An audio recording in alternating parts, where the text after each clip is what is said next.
So let's go to the habits.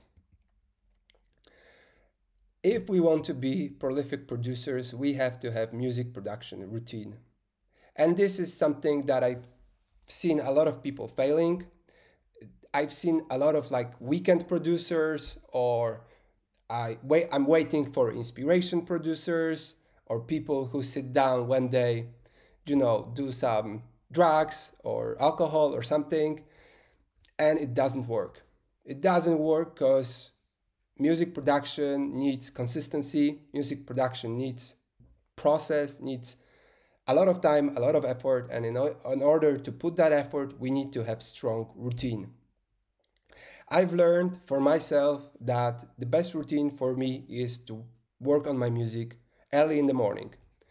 This is the best time for me before the day, the work, the meetings, the life starts to happen. My head is clear, my head is free to be able to kind of like, you know, go into something that's really important for me.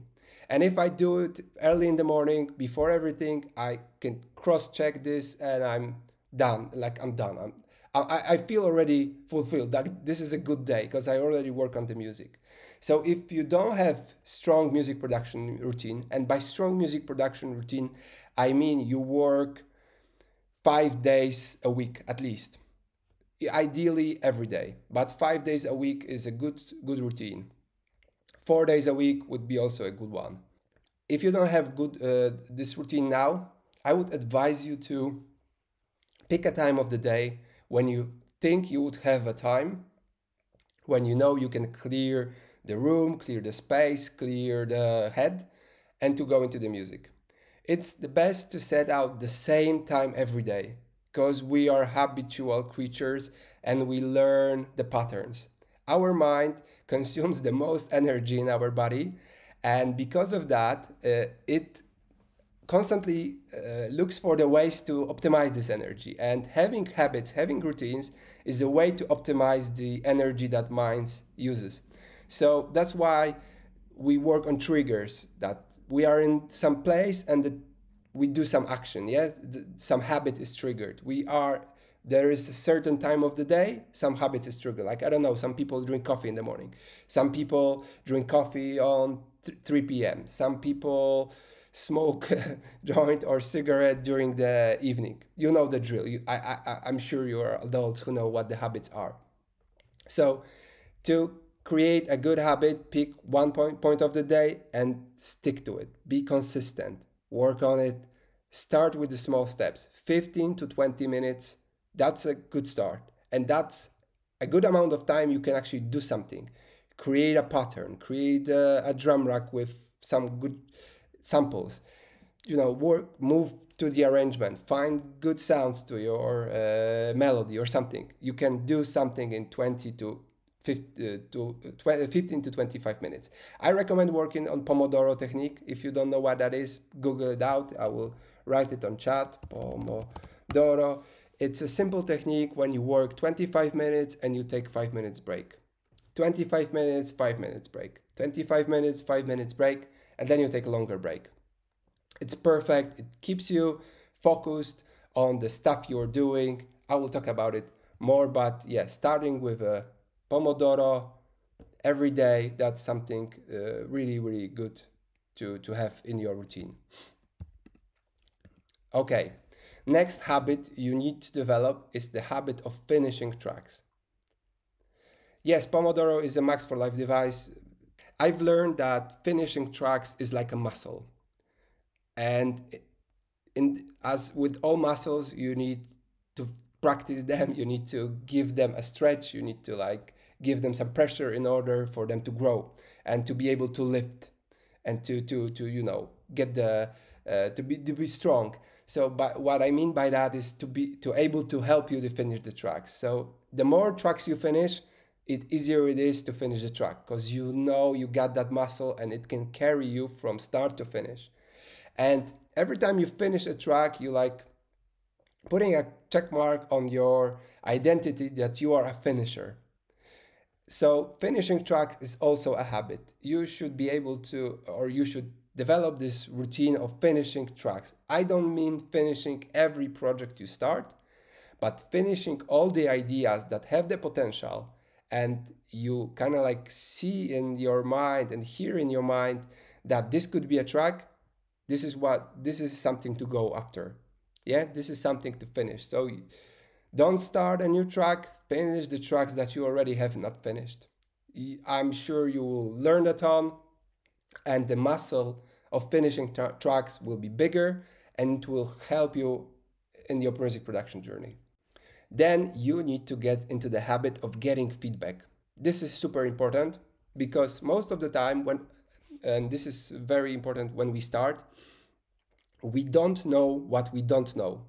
And this is what I've learned from my mentors, that when you start, you have no idea what are the problems that your composition is having. So having someone who will give you a second ear, or someone who is more experienced and can look at it and give you feedback, is super valuable.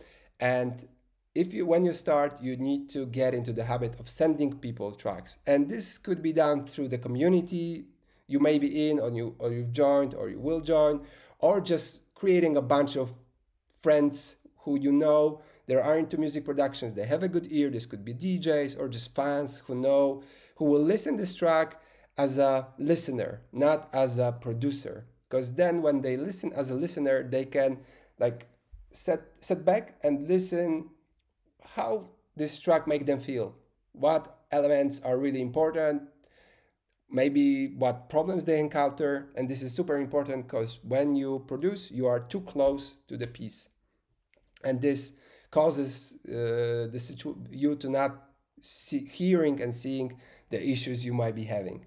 So getting feedback is super important. We need a habit of planning our work as a producer. This is a habit, and we do it in the other community I'm running. Every Monday, I'm asking people, what is your plan for this week in the studio? And this is something you can do for yourself. Like whenever, I don't know, Sunday evening, Saturday evening, Friday evening, and you ask yourself, okay, what is my workload for the next week? How much time I want to spend in the studio, and how I want my week to end. What will be the best outcome? Yeah, so this could be something like arrange a track I'm working on, write a new melodies, add some effects, yeah, list it down to everything you want to do in the next week. And this is how our minds work. If we plan it ahead, our mind starts to think of solutions, start to connect all the dots.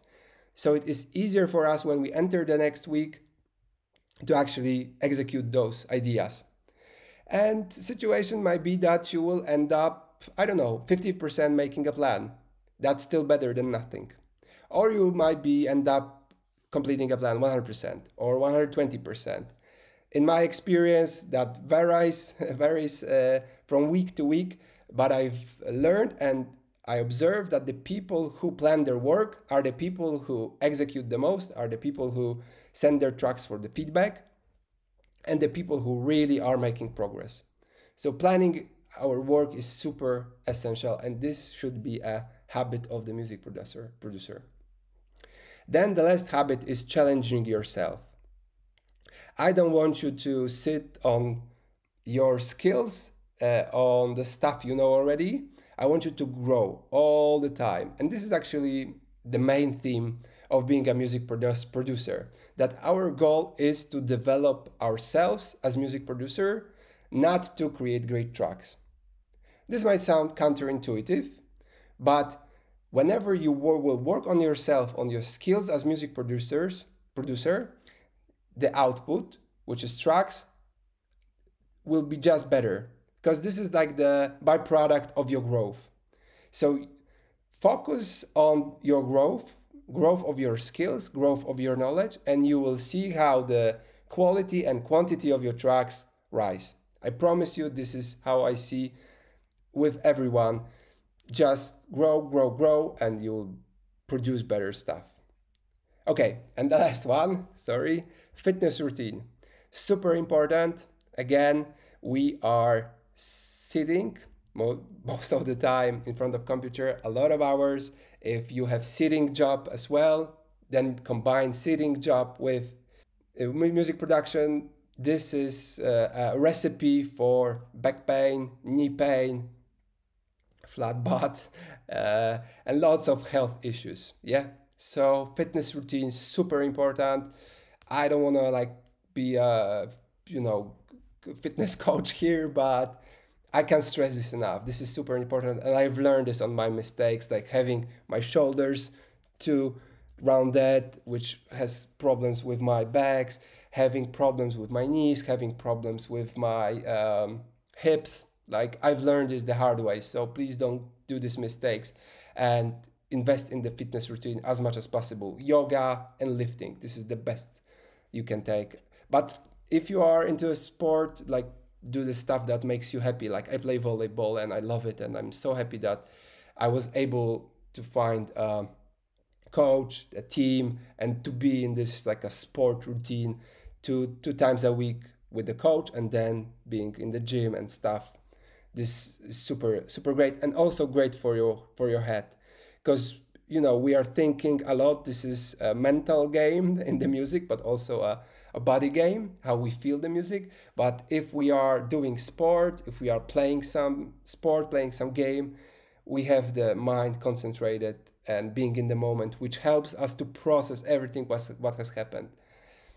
This is, I don't know, like, to me, super important. Like maybe I should put this on the number one habit, to be honest, because this is like super important for everything we do.